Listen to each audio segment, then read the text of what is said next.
What's up, everyone? This is Illiterate. My name is Evan. I just checked out the Tolkien movie from 2019. I'm hanging out with my buddy Taylor. I looked into Variety magazine from decades ago. Oh, Lord. Last week, all Tolkien, all the time, trying to contextualize what this story was in its birth all the way through its first adaptations. And now we're closing in on the development period leading up to the films that broke through. Peter Jackson is the topic of the day. Yeah. But quickly, before we move into the breadth of all this, like I said, I did check out that Tolkien movie. The Report. Is You it what we know, talked about with him? Yeah.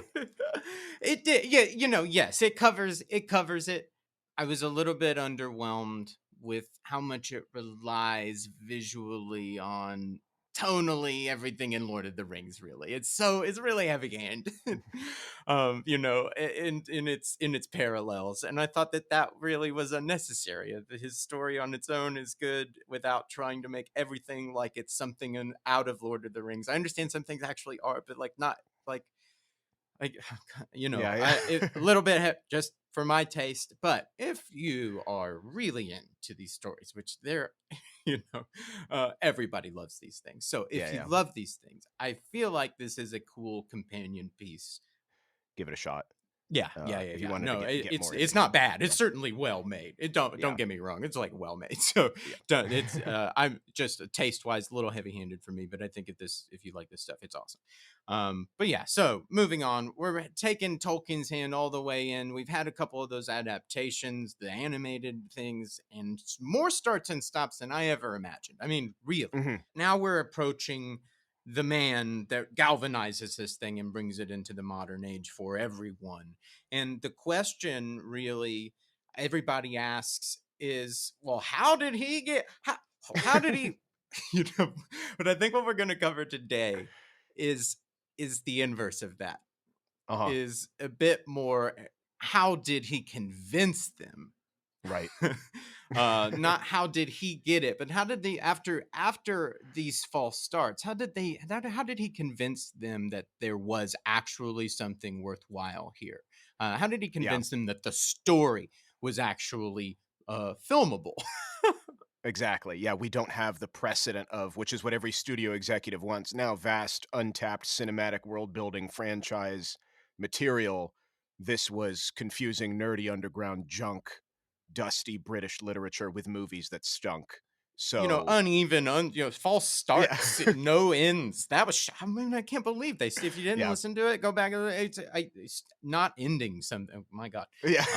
Well, that ties directly into him, why him, he first read it when he was 17, so he's not a diehard that's read it every year and was a seminal part of his upbringing. He had read it because he'd seen Ralph Bakshi's film, the unfinished one, that was the Mm. rotoscoped Mhm. animated situation, and so he wanted to read the book to see what happened after. He wanted to Uh finish it. yeah, basically. And then followed was curious. I mean, it's his jam, read The Hobbit, Silmarillion, which is the deeper lore stuff. Listened to the BBC audio adaptation. I had mentioned that had come out in the 80s. So that also got him into this lore and put it on the back burner, thought surely somebody will do this.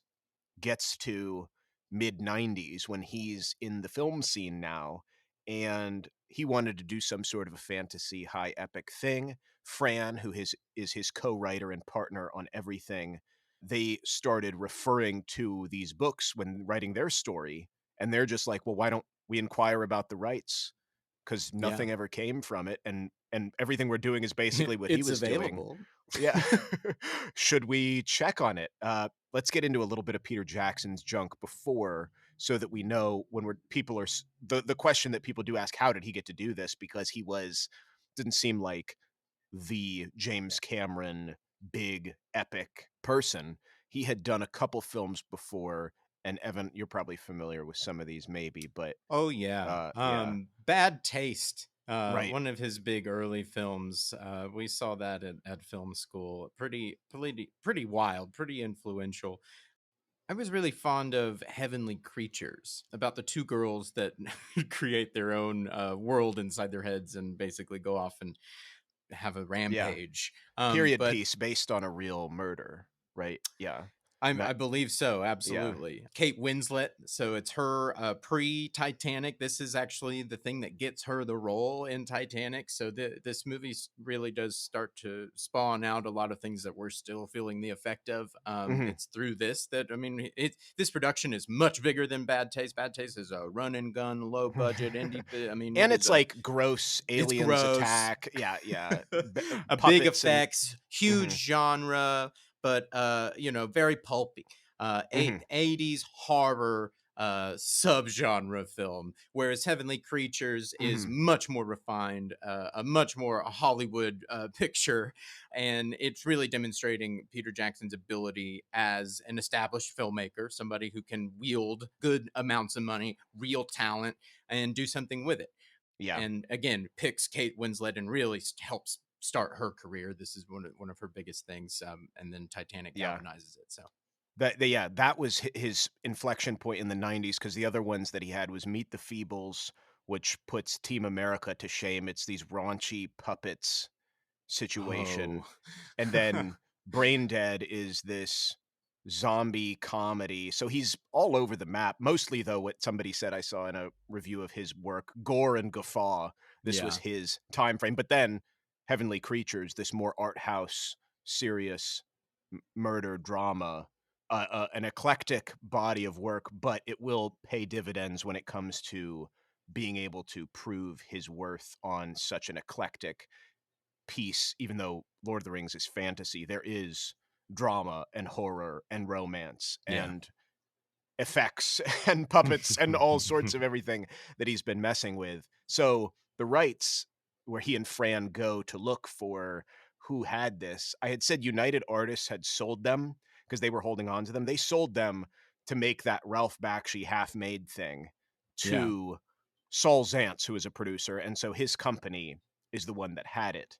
Hmm. Uh, they call up Harvey Weinstein of Miramax because they had a first look deal with him. That's where their films Yeah. go. This is Peter Jackson's window into the industry. He had just bailed out Saul Zaentz on a film, giving him the needed cash to finish it. Oh So yeah. so there was a business relationship there, and they worked out a deal. And Saul Zaentz, Okay. his company, which now is called Middle Earth Enterprises, have been the ones that have been raking in the dough on this the whole Wow. time. Wow. Just but kind of by a fluke from the other thing, but that's where they got the rights from. And this is just modern news because it's so recent. It switched hands finally. They entered into an agreement last month, which is August of 2022, selling Gosh. everything Tolkien to a company I had never heard of, the Embracer Group, which is like a conglomeration of it's from Sweden though. It's a A video game CIA syndicate. most yeah, maybe. Specializing in video games, though, but they have close to 100 different game studios that are under this umbrella, Whoa. and they also own Dark Horse, the Whoa. comics and media Whoa. they yeah. Okay. Okay. So they're Okay. gonna So get that's starting to make everything sense. Yeah. Lord of the Rings, but yeah, that's just the modern thing. But yeah, so Very Weinstein is interesting. in on it, and they had pitched Peter Jackson did it as 2 films, and Weinstein said, "No, this has gotta be 1," and there was a whole bunch of madness with that. And so he drops out. It's going to go into hell. And so they're like, you've got 4 weeks to find a new financier and to take the brunt of this because we're not God. going to at Miramax. So Peter, Fran, Philippa, who's another co-writer, and Richard, who's the head of Weta, which was and is Peter Jackson's company Yeah. for the effects and whatnot. They put something together, make a trailer, footage with miniatures, lighting, computer renders, illustrations to try and get this. What Uh, year is this? this is late '90s, I think '96 or '97. Got you. Okay. Okay. Yeah, yeah. So this, they have almost started on some stuff, at least storyboards and Yeah. ideas and Yeah. Yeah. whatnot. Yeah. They have material, even though it didn't really go through. So they have some things to work with. But all their idea gets turned down by everyone in Hollywood. And I saw something funny that Peter Jackson was saying. He was like, they were trying to prove their worth in a way. They were putting on the pretense that they were so busy rescheduling meetings to seem sought after. Just really Oh my working god. Hollywood, but nobody bites. Their last hope is New Line Cinema, and I was wondering why this place, and Mhm. it's a perfect merging of forgetting the time and place that it's in.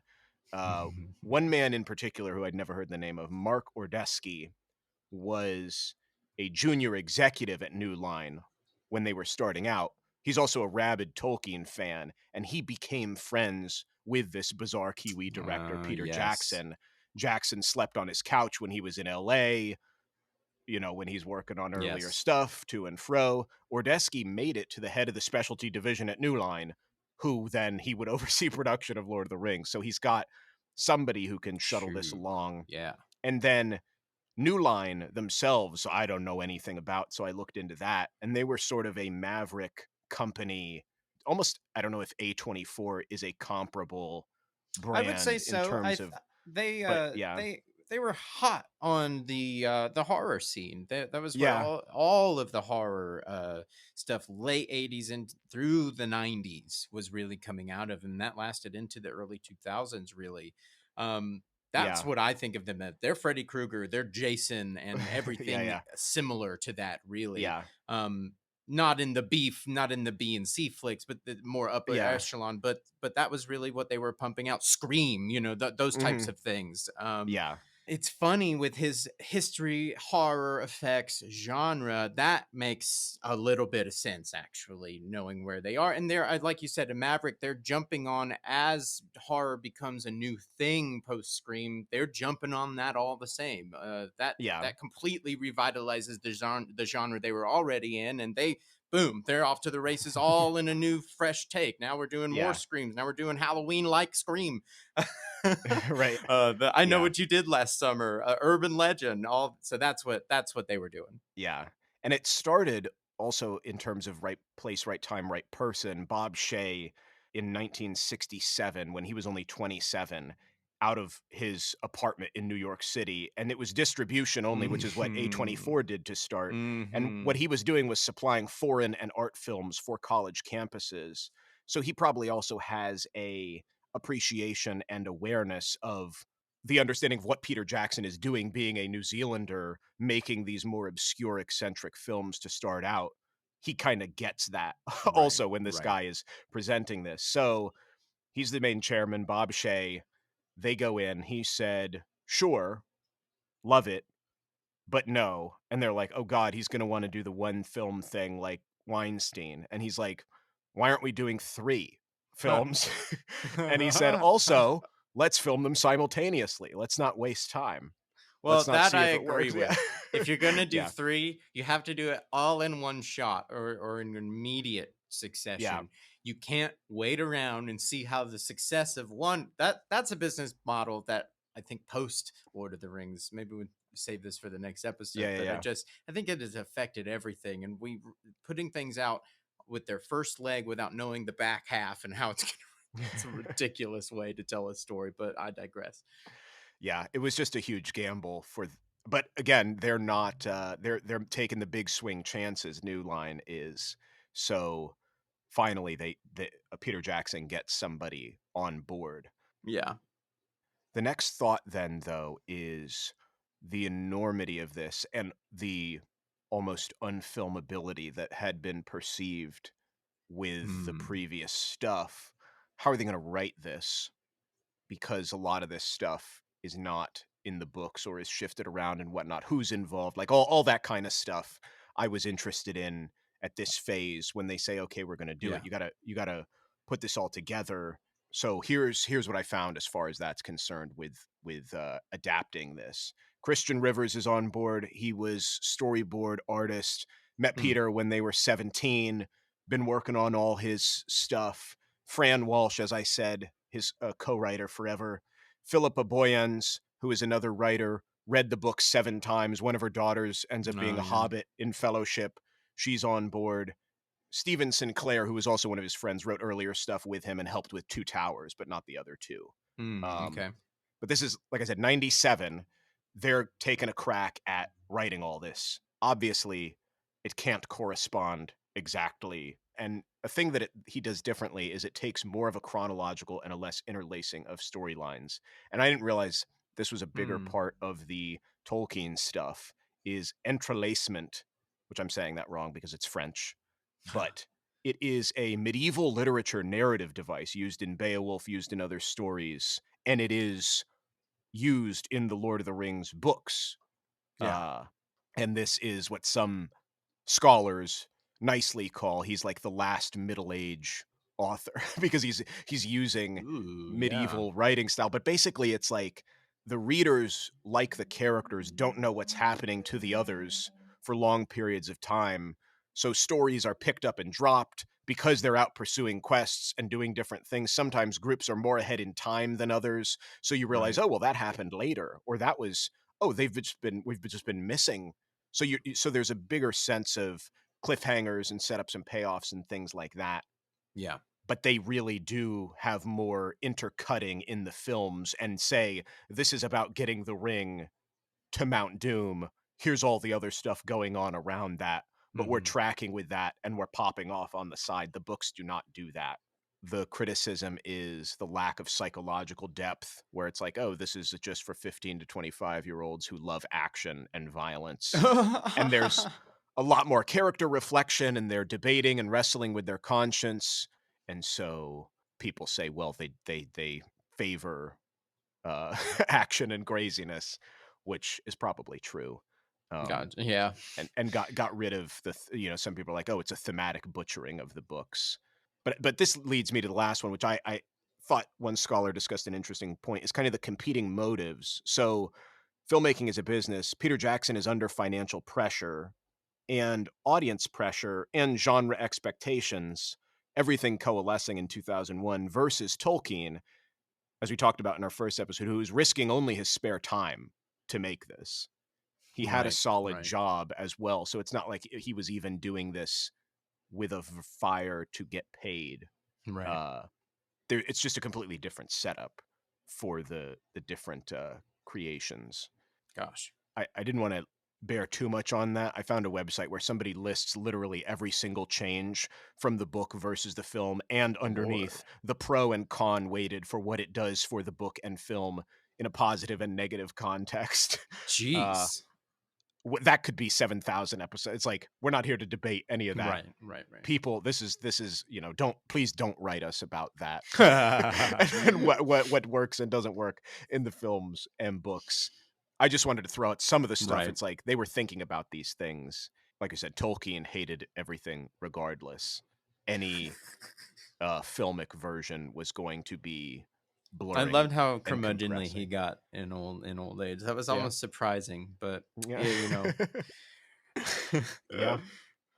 Maybe we'll talk about it in the third episode of like, well, did Peter Jackson create a new mythology like Tolkien wanted for his? It's more Mm. commercial, Hmm. but people are interested in it, and they're getting deep into the lore that Peter Jackson is doing and talking about his versions of the characters and dressing up like them and Yeah. investing Yeah. equally into creating and getting tattoos about not all who wander are lost and all sorts of stuff. Would they have Well, done that with, I mean, without you know, the films? what he adds to it is not to be understated, and it's a great summation. He is the bearer of all of the artists that created the movie, but ultimately he Right. assembled those artists, and he does get credit for much of that work, and so the totality of that work now compared with Tolkien's ideas, that that is bigger than the sum of its parts, Mhm. and that is at some extent it's indelible. His touch henceforth on this property, we only know what these characters look like really in popular modern media Mhm. because Peter Jackson had an idea of what they looked like. And um fought for it yeah. strongly to make it happen. Yeah, yeah. Tolkien did not only took these ideas so far. They looked, they had some versions of them, but they're certainly not the versions that people are getting around getting tattoos of. You know what I mean? That's Right. just not the reality of it. People were introduced to the Jackson versions of these characters, and people are invested in what happens before and after with these Jackson Mhm. characters, and that's just how it. That's fortunately, unfortunately, whichever way you want Right. to look at it, it really is, and that's the responsibility of a director because you can sink the ship just as easily. Right. Yeah, one cannot say that he did not, or one can say he was successfully making these as films. Right. You know, there were unsuccessful versions of these as films, and for all various reasons. Maybe because they didn't hew to the story the way that people wanted, but at the same time, you can also do it in a version. I'm not a apologist for Peter Jackson and what he's doing. I just think it's like movies are No, movies, books are books, and and that's what you have to do. yeah. You gotta do. It's the necessity of adaptation. Things have to change. They're different mediums, and that's the work of the show. Yeah. That's what we do here.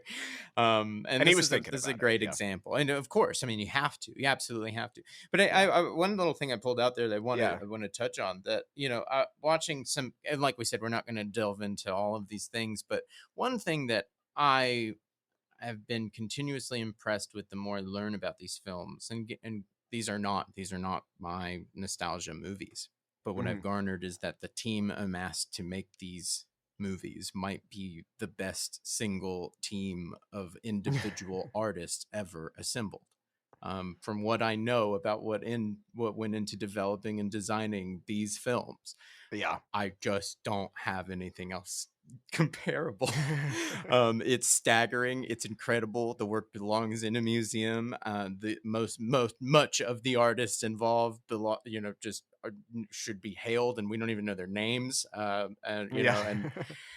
it's incredible. But if Yeah. anybody has access to the bonus behind the scenes DVDs, all of that stuff, go and look and go and pay attention to the people who are drawing and painting and sculpting and Yeah. putting God. their work, sweat, blood, elbow grease, and tears into creating these things, because they absolutely it's on another level. The concept art for this film is on another level. I Yeah, yeah, can't and that's express it to yeah. you. You can't, even if you hate everything that it represents, it's Right. like the level of care and effort is what it was known and is known for is, maybe These even aren't my an movies. excessive Yeah, amount. Yeah. right. But like this might be the single greatest individual artist team ever assembled. Yeah, yeah, yeah, in terms of all aspects.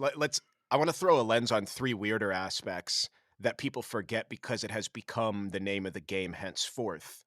But in terms of the challenge and our central question Right. of how did he convince them, here's some other sides of things that needed convinced that we just take for granted that aren't in, and I'm glad you brought up Right. the artistry and the filming side of things, but here's some weird stuff that they really changed to make this what it Yeah. is. Number 1, the funding. So New Line's on, but international distribution is a big part of this, and Rolf Mitveg is the guy in charge of this, and so he's got to get 25 distributors, because nowadays, if you're on a big studio, usually you've got it all figured out or you have one that does certain sectors, but it was, like, Mhm. very Mhm. piecemeal at this point, and so that's 25 different deals and 25 different God. attempts and terms and whatever, trying to get $160 million in advance and worldwide day and date negotiations, which is another layer, which isn't as much a big deal now, but then it was. What's he Um, directed? Okay. Mm. yeah, exactly. And India is supposed to like this. Why? And yeah, it's a big deal. So one of the stipulations that he had is you also have to commit to all three. God, yeah, yeah. No, I mean, and like I said, it's the amen to that. That's going to be the only reason that we actually got them. I think, but Yeah. So this guy I'll is an say unsung hero. He's the businessman, the handshaker, and the that. international. It's like you don't think about that, but Yeah, it covered 2/3 of the budget. The question, if you're on the other side of the handshake, why are we going to risk this? Like some of these distribution places, it's like we're going to go bankrupt if this doesn't work, and yeah. people It's don't. it's like the Yeah, business model should not be let's make one and see what happens. It should be like we have to make all of it or else. Yeah, and you're basically. joining in on the risk. Yeah, Yeah, no, and the like that reward. that Yeah, we can't just make one because you will never make it back. You have to make all of it. If it's yeah. successful is besides the point. You have to make all of it because then you have a chance at it being Mhm. successful at some point. If you Yeah. stop making it, it will never find an audience. These things have lives beyond opening weekend. I Yeah. gotta, Well, I and gotta maybe sit down, Taylor. and maybe, Ralph Bakshi's half-finished thing is also part of this, and the fear of that. Yes, Yeah. this is So this is what I yes, yeah, yeah. I want to next. I'm in next week. I just want to talk about impact. Right. We'll get there, we'll get there. Sorry, I Well, know. so Rolf, part of, how he gets these agreements to go ties back to the artistry. Take him to the set. So 20 of the distributors met with Jackson, met with the cast, shown footage. They're Lord, flown to New Zealand, because it's like proof is in the pudding. We're building stuff. This is how good this is going to be. get Trust. on this train. Right. And so the train rolls 274 shooting days. Madness. uh Peter Jackson had a great mantra to constantly get people on the train. He said, "One job at a time, every job a success." Because that's Mhm. all you can think. He's got to Yeah. hold all this together as the director. And like you said, thousands of other people doing their part, but everybody's putting eyes on him for the tone and the energy and the direction. And Ian McKellen was like, best tone on set, calm, he's gentle. I've worked with Mm. authoritarian directors and there's a trust there. If he says perfect, we're moving on Yeah. because he knows he knows what it needs to be.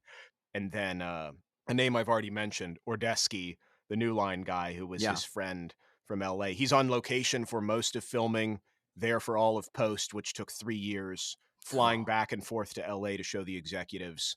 So you've got somebody on the Hollywood side right. in your corner proving over and over and over that we're doing the right thing and don't The dump this. production the production year took place what year? So filming started on this in October of 99 and Hmm. went until December of 2000.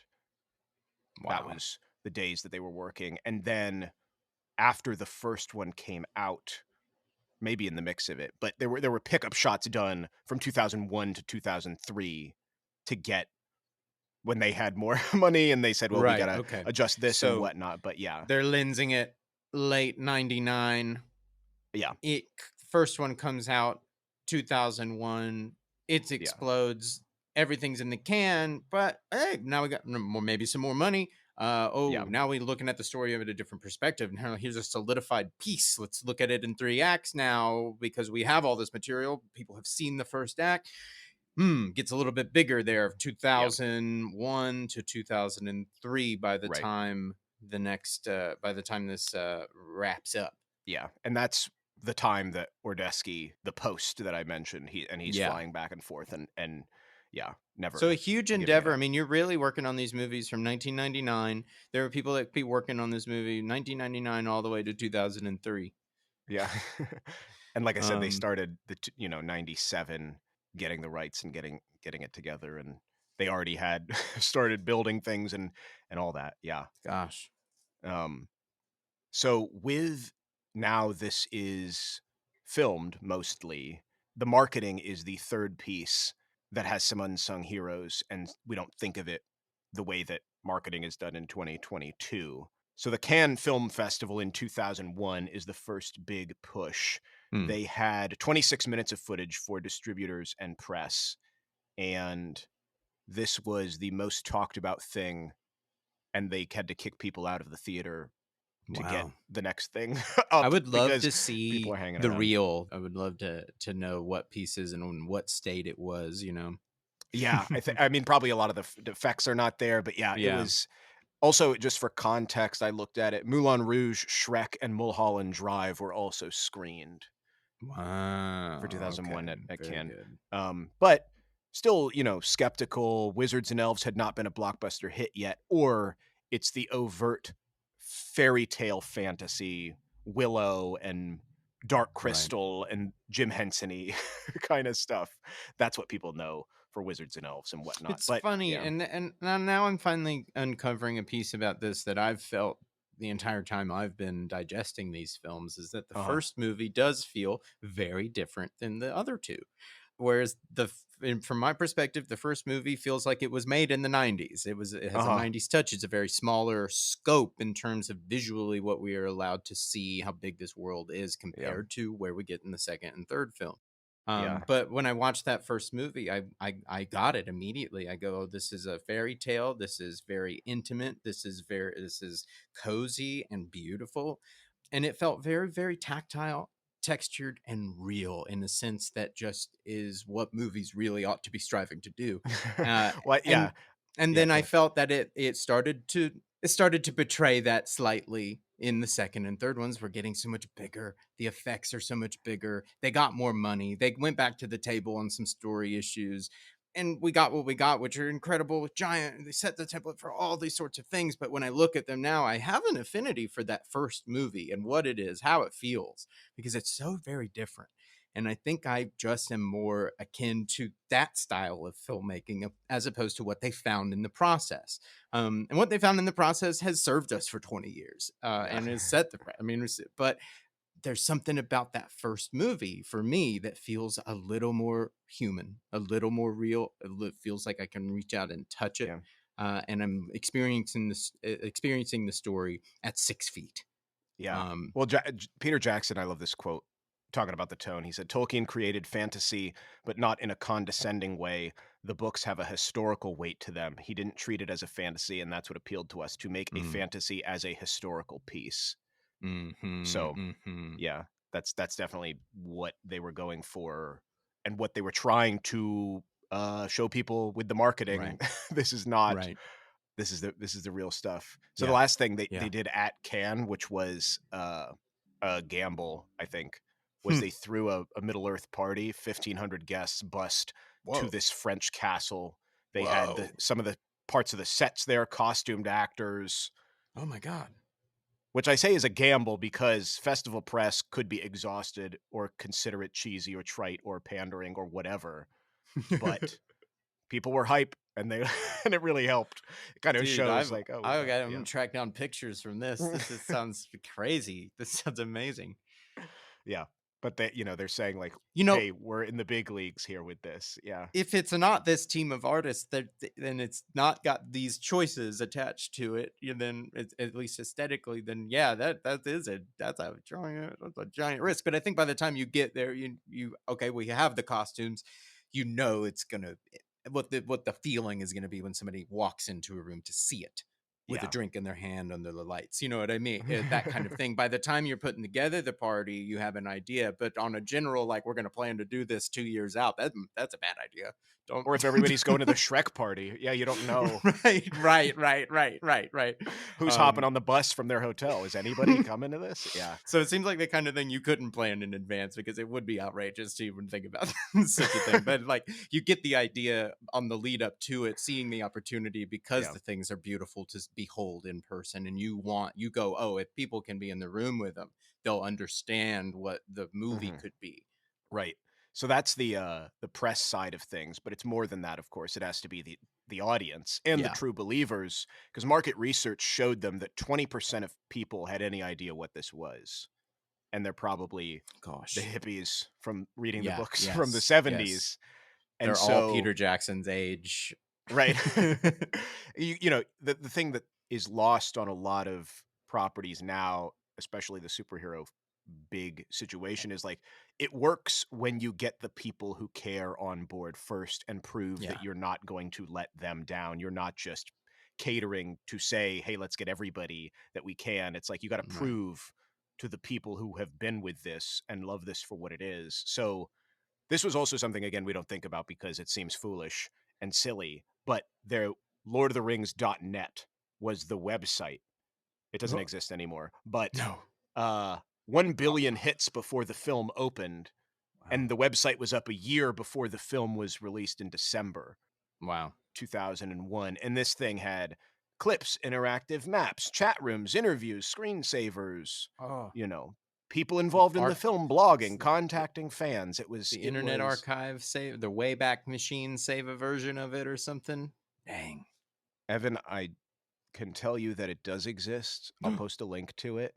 Ooh, Some of the links are broken and don't go to the stuff Sure, which sure, sure, the sure. secondary links, but you can I mean, it's hideous to us now, but it's amazing. Beautiful. Like I It's said, it's got all 2001. It's archival. This is history. yeah, yeah, I'll post a link to the archive. But yeah, it's I found a quote from New Line's VP for Worldwide Marketing, Mm. and I just love this. He said, "Not until the movie comes out do we want to ask the audience for anything. Until then, it's all about giving things to them," Mm. which that's how you do it. Yeah, I like that. Create the buzz.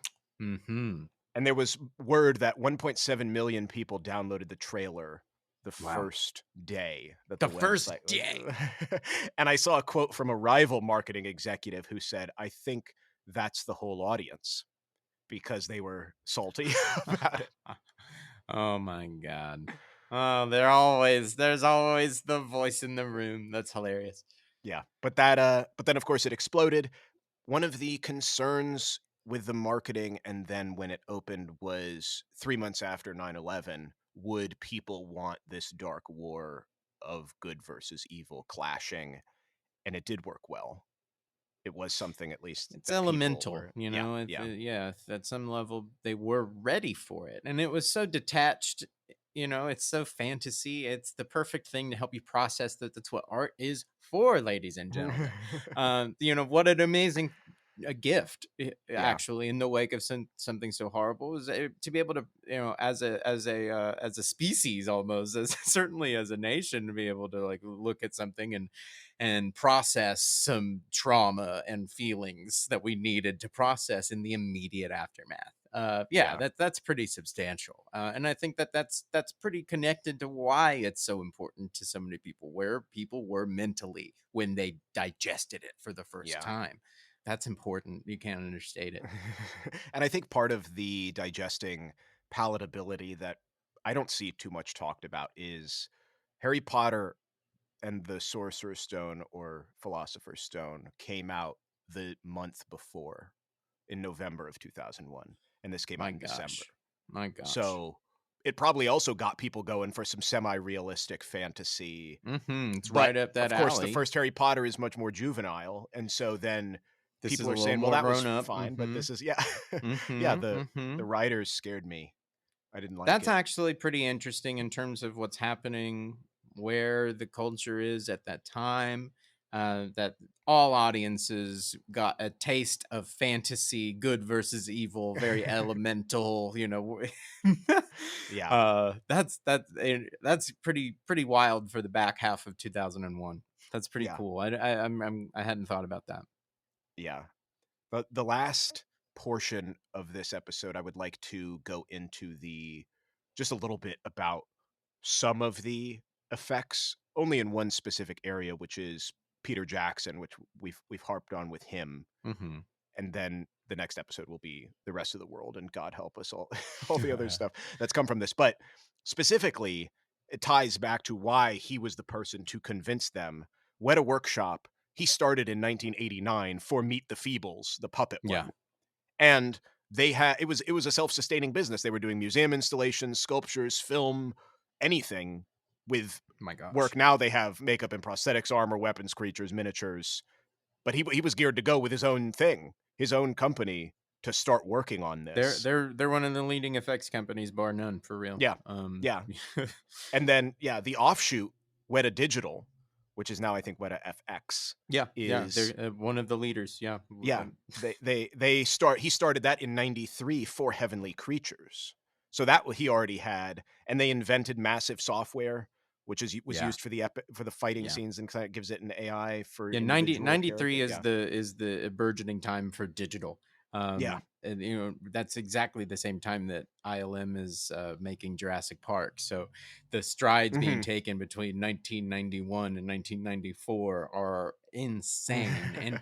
And it's funny too, with things coming out like the ILM documentary on Disney Plus, really illustrating how when a creative has the need for a certain thing that really is impossible, they create the entity that can Mhm. achieve it. Yeah.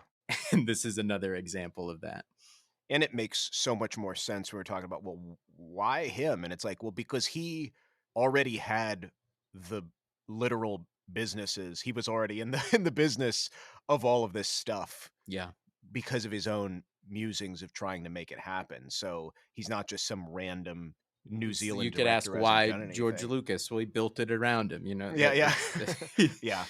So now, I mean, those are still owned by Peter Jackson, but what was added was Stone Street Studios, which is 4 sound stages in New Zealand, Park Road Post, which then he Oh, yeah. used for the Beatles' Get Back, which we have an episode on, Yep. Portsmouth Rentals, which is all the equipment craft services extraneous stuff. Wow, But that's all I his. But didn't know that. outside of that is just the economy of New Zealand in general. And I love Gosh, these yeah. stats. Tourism. Uh, Mm, International arrivals to Wellington increased 87% since the first Lord of the Rings film. my god. Oh my And god. people could say, oh, well, that's because people like the scenery and they've heard it's a nice place to vacation. 2019, because things went down from the pandemic, but in 2019, 33% of all holiday visitors surveyed said they went to a film location. So Wow. a third of, I mean, A it's third? said Oh my specifically, yeah, that's god. part of, it had to do specifically with Lord of I the thought it was Rings. rare. And the tourism stuff contributed that one year 630 million to the economy with all the Wow. hotel, not, and it's like, oh, well, that is directly attributed to 33% related to, well, we came here in large part because of Lord of the Lord of the Rings. Rings. Oh my gosh. Oh my So gosh. it's not just the film stuff with Peter Jackson, it's his home country So that then, he's, yeah, well, I don't want to, jump ahead yeah, too much, but on this notion of New Zealand being really opened up in both ways, to and fro, does yeah, I want to draw a connection to Flight of the Concords, yeah, really. yeah. Because Flight of the Concords introduces us to talent that is now dominating. Yeah, Taika is part of that team, yeah, which we have an episode on JoJo, and he's doing all the Marvel stuff. yeah, Gonna yeah. do Star Wars. It's just hard to even talk about how big this New Zealand uh, Opening up, yeah. opening up of talent has really become, and you can trace it right back to Lord of the Rings because it comes straight through, opening up, making that a more viable place to visit, thinking of it in a cinematic way, period. Now Mhm. people are paying attention. That means people are getting in rooms they didn't get in before. Suddenly in 2007 you have a show like Flight of the Concords with Jermaine Clement and Brett McKenzie and Taika come to the forefront, and Yeah. they're still making great things today. That Taika is like everywhere all the time, in particular right now. So it's pretty fun to draw that connection right back through Mhm. to Peter Jackson. Oh, no, it's exactly it. You haven't jumped ahead at all. That's exactly, what he's done overall. I think Gosh. the final piece here, which will lead us into next week, is Christopher Tolkien, the son.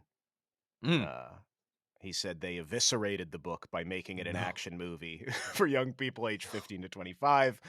Tolkien has become a monster, devoured by his own popularity and absorbed into the absurdity of our time, etc., etc. The commercialization has reduced the aesthetic and philosophical impact, Oh etc. my gosh. There is only one solution for me: to turn my head away.